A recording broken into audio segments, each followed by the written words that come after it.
Hello, everyone, and welcome to your week 2 workshop for #goals. My name is Coach Courtney, and I am the Assistant Program Manager for the Sam Strong Fitness Center. Today, we're going to be reviewing and discussing your week 2 topic, which is building healthy habits, phase 1, getting started. Last week, we focused on the goal setting process. We identified our outcomes, and we learned the importance of avoiding hyper-focusing on that outcome and instead internally deciding who we want to be and the identity we want to portray and own. We learned the importance of living in alignment with our vision statement, and we started the process of setting some actionable steps. Today, we're going to break down and optimize the starting point. So last week, we really kind of set the outcome that we're looking for, and we decided we're going to put that to the side for now. We're going to discuss our systems, and today we're going to discuss that starting point.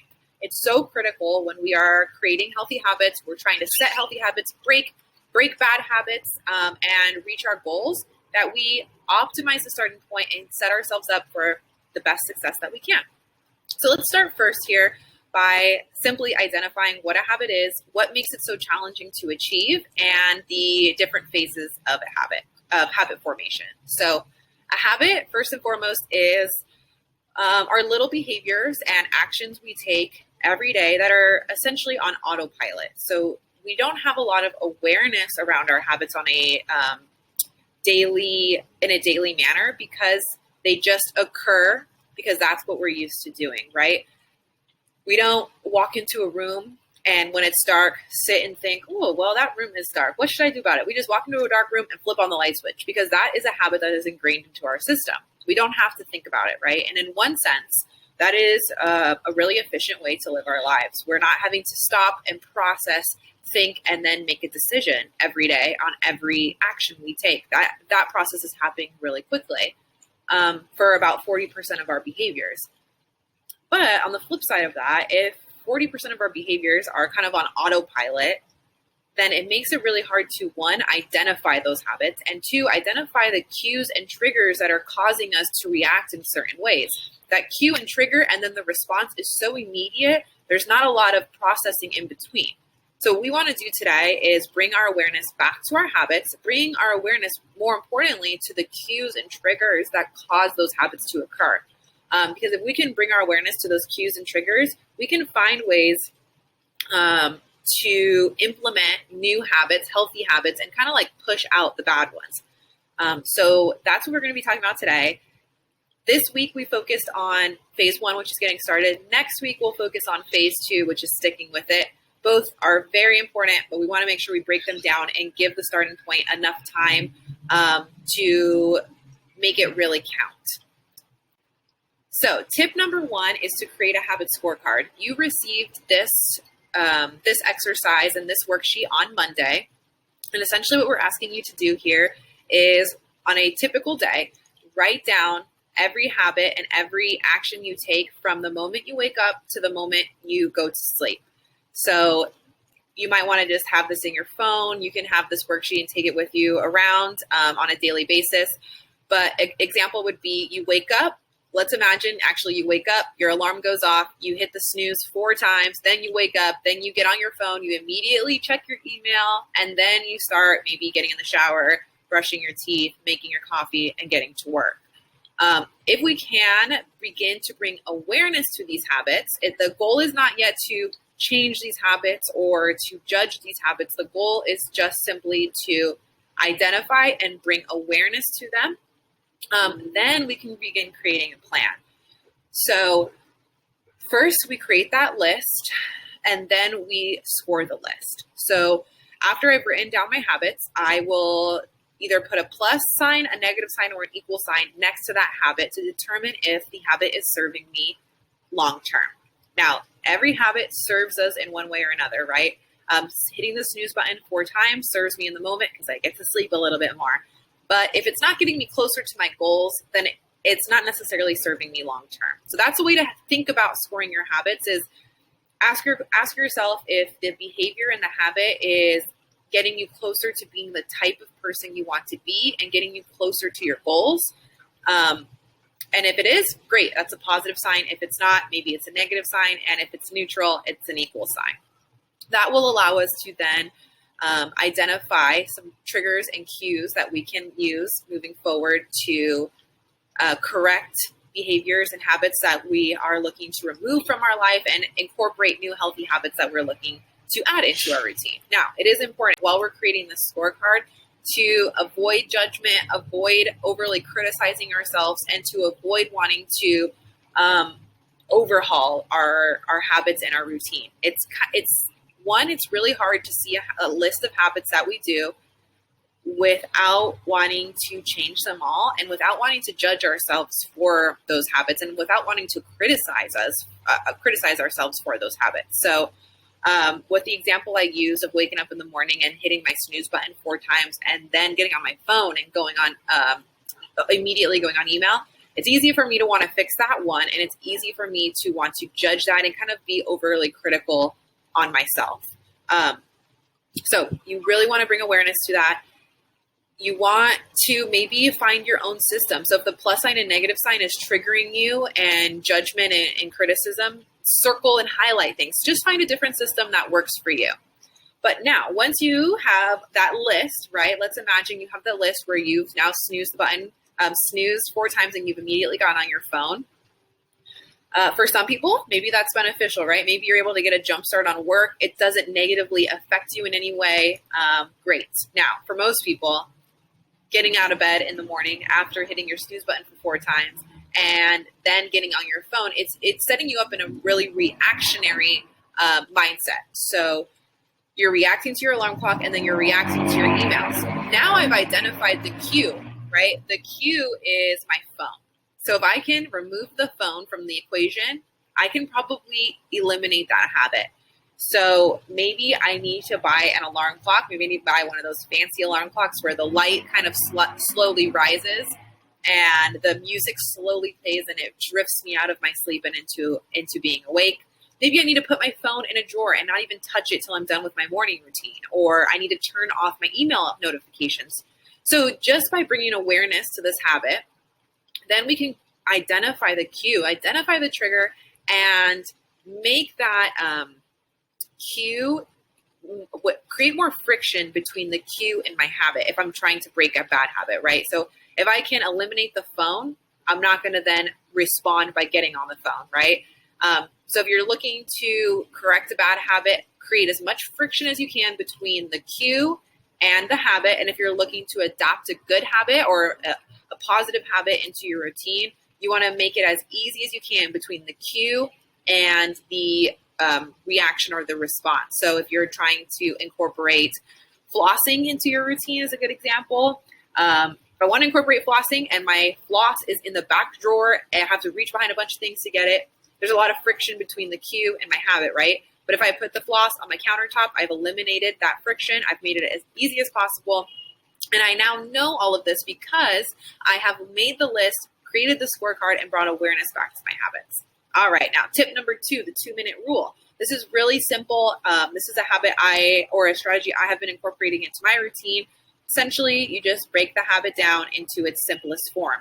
It's maybe 2 minutes of the actual habit you want to perform. So for me, if I'm trying to incorporate yoga, let's say my goal is yoga 2 times a week for 40 minutes each. Now, I don't do yoga at all. Let's say I don't do any yoga, but I want that. That's my end goal. Well, that's a big leap, right? From not doing yoga at all to doing yoga 2 times a week for 40 minutes. I'm setting myself up for failure, essentially, by setting that goal.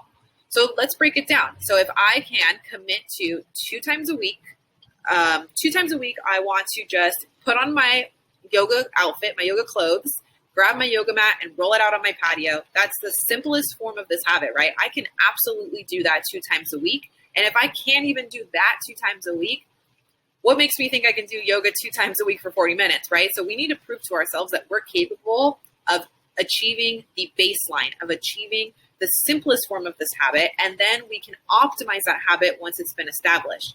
But we cannot optimize a habit if it has yet to even be established.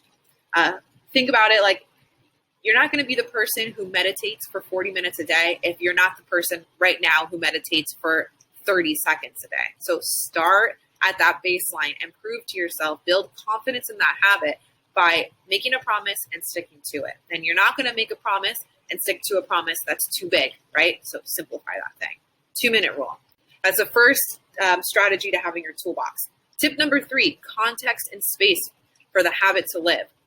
So consider, where is the best space for this habit to live? This is something that most people don't really think about in developing and creating their habits. We all have behavioral biases associated with certain spaces in our life. So it's very difficult to fight these biases when we're setting habits. Consider, what is the best context for this habit to live? We want to make our habit, like we discussed earlier, as appealing as possible. So this is a good example for context and space. If I'm trying to add, let's say 10 minutes of reading into my routine, and I think I can fit that best in when I get home from work. I have 10 minutes. When I get home, I want to read. So I get home from work and I sit on my couch, and my behavioral bias, whether I like it or not, is to grab my remote and turn on my TV and zone out. That's what my couch is associated with. Whether I have something to watch or not, for most people, when they sit on their couch, it's a time to turn on the TV. So I am now wanting to read on that couch. My mind is not familiar with the couch being associated with reading. So no matter what we like it or not, you're going to be pulled toward that remote, be pulled toward the TV. So find a space or create a space where this habit can best live. So maybe you only have that couch to read on. That's the only place you can read. Hide the remote before you go to work, right? So it's not calling toward you and pulling you in that direction. Or maybe you dim the lights, light a candle, play some music, and create the environment that's going to be best suited for you and your new habit. Other options, if you have this option for yourself, maybe on the way home, instead of going straight home, if you want to read or journal for 10 minutes, you stop by a cafe or you go to the park, or maybe when you get home, you go straight to your backyard or straight to your patio and you read for 10 minutes. Give yourself the best environment for this new habit to live. All right, tip number 4, habit stacking. This is where we go back to your habit scorecard that we discussed earlier. Habit stacking is a way to build new habits taking advantage of old ones. You don't completely need to overhaul your life and change your entire routine. You're just going to kind of stick new habits on top of old ones or in between previous habits that you've already got ingrained in your life. So this looks like this. Habit stacking looks like this. Let's imagine I want to start getting 10 minutes of movement into my routine, my morning routine. So maybe I want to start going for a 10-minute walk before I get on my computer. But my typical routine is to get out of bed, go to the bathroom, brush my teeth, make my coffee, get on my computer.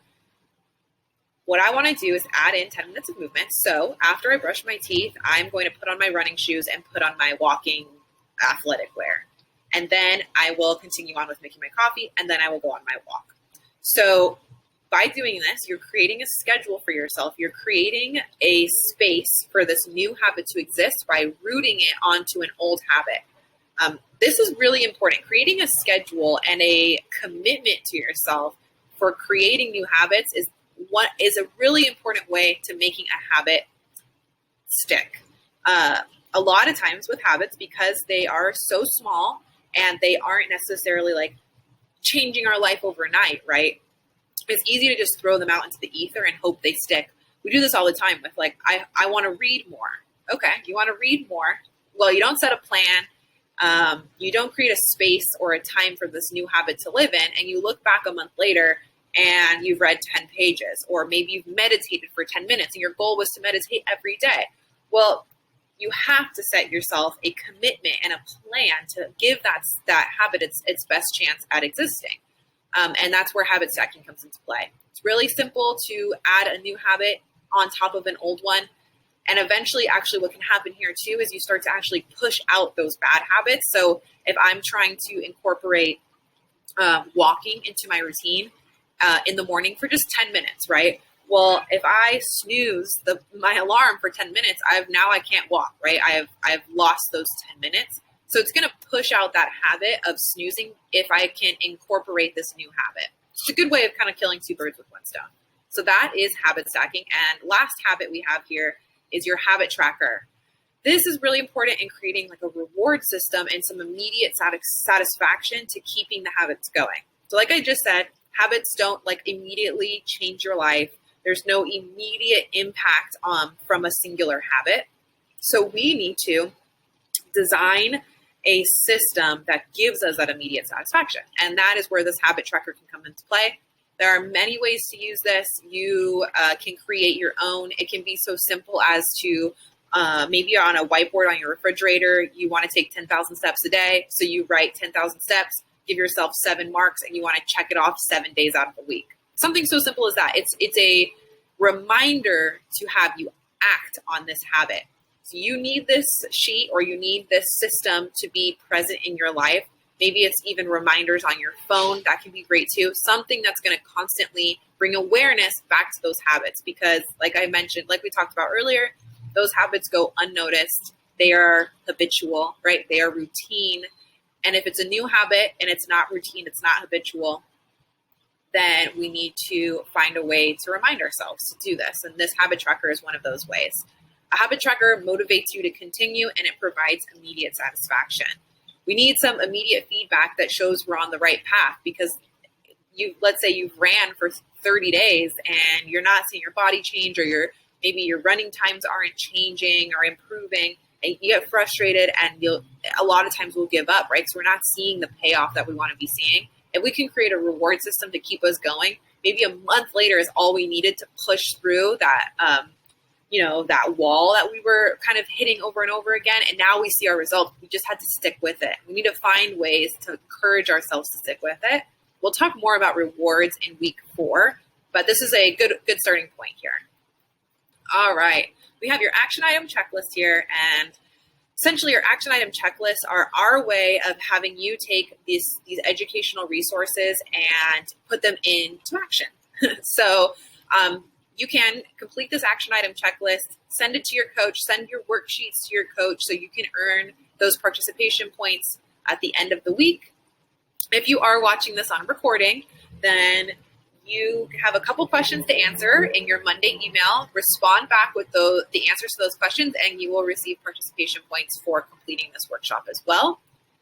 Next week, we will be discussing phase 2 of habit formation, which is sticking with it. We will, again, learn strategies that you can incorporate into your life and incorporate into your routine to try and incorporate healthy habits into your routine. We will discuss mental contrasting. We will discuss the 4 points of habit intervention, and we will discuss the three ways to break a bad habit. So thank you guys so much for tuning into this workshop. Hopefully you found this helpful. If you have any questions regarding the presentation or regarding your worksheets, please email your coach. Let us know. We are happy to help you. If you are facing any obstacles or barriers on this 4-week journey to habit formation and goal setting and achieving our goals, please let us know so we can help provide you strategies and resources to set you up for success. All right, y'all. Thank you so much again, and we will see you next week for our week 3 presentation. Bye, everyone.